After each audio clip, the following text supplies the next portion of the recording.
Assalamualaikum warahmatullahi wabarakatuh. Perkenalkan, nama saya Irdaleni dari kelas 6B MJP.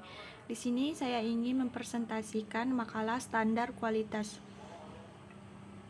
Bab 1, pendahuluan latar belakang. Kualitas produk adalah kondisi fisik, fungsi, dan sifat suatu produk, baik barang atau jasa, berdasarkan tingkat mutu yang diharapkan, seperti durabilitas, reliabilitas, ketetapan, kemudahan pengoperasian, reparasi produk, serta atribut produk lainnya, dengan tujuan memenuhi dan memuaskan kebutuhan atau pelanggan.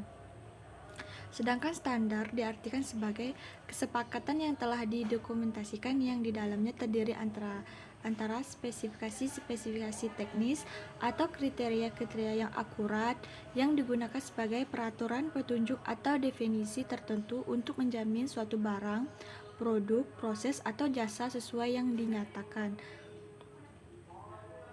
Rumusan masalah yang saya ambil kali ini adalah pengertian dari kualitas dan etika manajemen kualitas.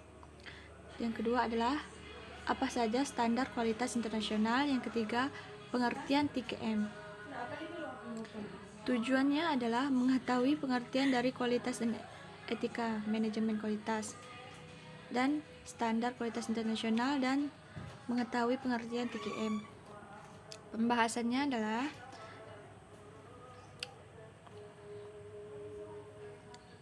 kualitas merupakan kemampuan suatu produk atau jasa untuk memenuhi kebutuhan pelanggannya. Terdapat 3 pendekatan dalam hal ini. Yang pertama, kualitas berbasis pengguna, di mana kualitas tergantung kepada audiensnya. Pendekatan ini biasanya digunakan oleh orang pemasaran dan pelanggan. Yang kedua adalah kualitas berbasis manufaktur, yang biasanya diterapkan oleh manajer produksi. Dalam pendekatan ini, kualitas suatu barang berarti pemenuhan standar dan membuat produk dengan benar sejak awal. Yang ketiga adalah kualitas itu berbasis produk, yang memandang bahwa kualitas sebagai variabel yang persisi dan dapat dihitung. Terus yang pengertian standar. Standar adalah persyaratan yang dibuat oleh lembaga berwenang yang diakui oleh banyak pihak. Biasanya berisi suatu kriteria, metode, proses, atau teknis. Standar yang dimaksud dalam hal ini adalah spesifikasi secara teknis atau sesuatu yang dibakukan. Hal ini termasuk metode dan tata cara yang disusun dengan dasar konsensus dari semua pihak yang berhubungan dan terkait di dalamnya. Konsensus ini dilakukan dengan memperhatikan beberapa hal seperti syarat-syarat keselamatan, kesehatan, keamanan, lingkungan hidup, perkembangan ilmu pengetahuan, teknologi, hingga pengalaman dan perkembangan di masa kini dan yang akan datang. Dengan begitu diharapkan semua pihak dapat memperoleh manfaat yang besar. Tak heran jika kemudian terdapat peraturan bahwa semua barang, produk, atau jasa sebaiknya harus menerapkan ke produk mereka. Etika dan manajemen kualitas. Bagi seorang manajer atau operasi, memberikan produk jasa yang sehat, aman, dan berkualitas kepada pelanggan adalah salah satu pekerjaan yang terpenting. Kurangnya proses desain dan produksi, pengembangan produk-produk berkualitas rendah tidak akan mengakibatkan biaya produksi yang lebih tinggi, tetapi juga menimbulkan kecelakaan, tuntutan hukum, dan berbahaya peraturan pemerintah.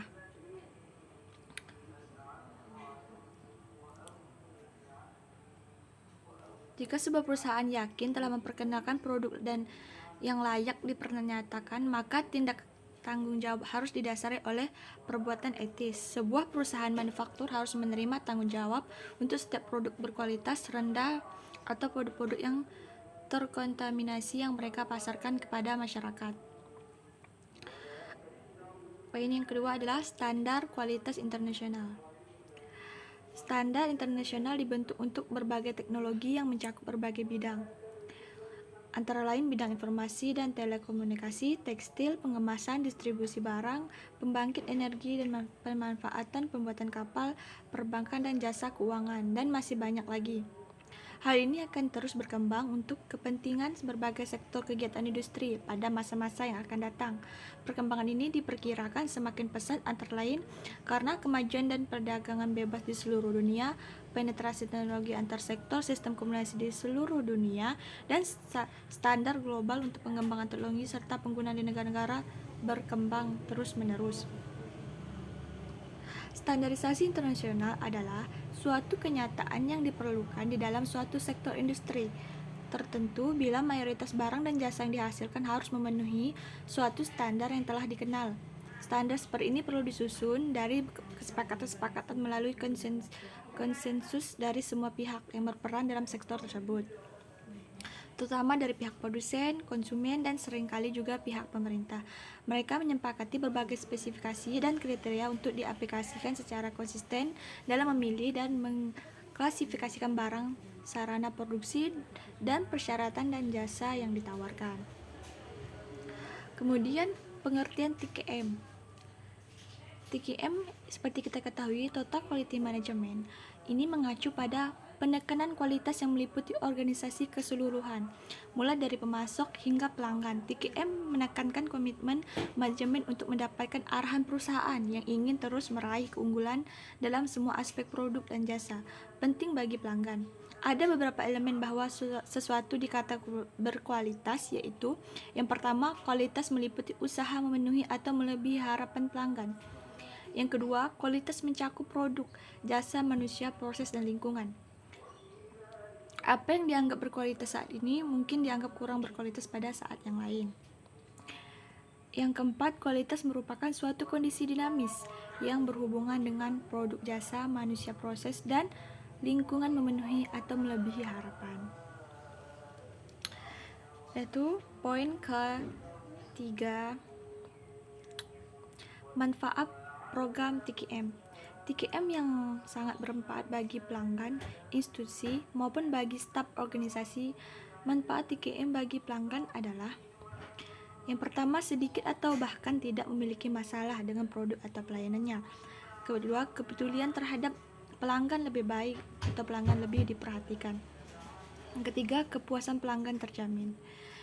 Terus manfaat TQM bagi industri adalah: terdapat perubahan kualitas produk dan pelayanan, staf lebih termotivasi, produktivitas meningkat, biaya turun, produk cacat berkurang, permasalahan dapat diselesaikan dengan cepat. Terus manfaat TQM bagi staf organisasi adalah pemberdayaan, lebih teratur, lebih adil, terus lebih terlatih dan berkemampuan, dan lebih dihargai dan diakui. Kemudian manfaat lain dari implementasi TQM yang mungkin dapat dirasakan oleh institusi di masa yang akan datang adalah membuat institusi sebagai pemimpin atau leader dan bukan yang sekedar pengikut atau follower. Membantu terciptanya teamwork, membuat institusi lebih sensitif terhadap kebutuhan pelanggan, membuat institusi siap jalan dan lebih mudah beradaptasi terhadap perubahan. Hubungan antara staf departemen yang berbeda lebih mudah.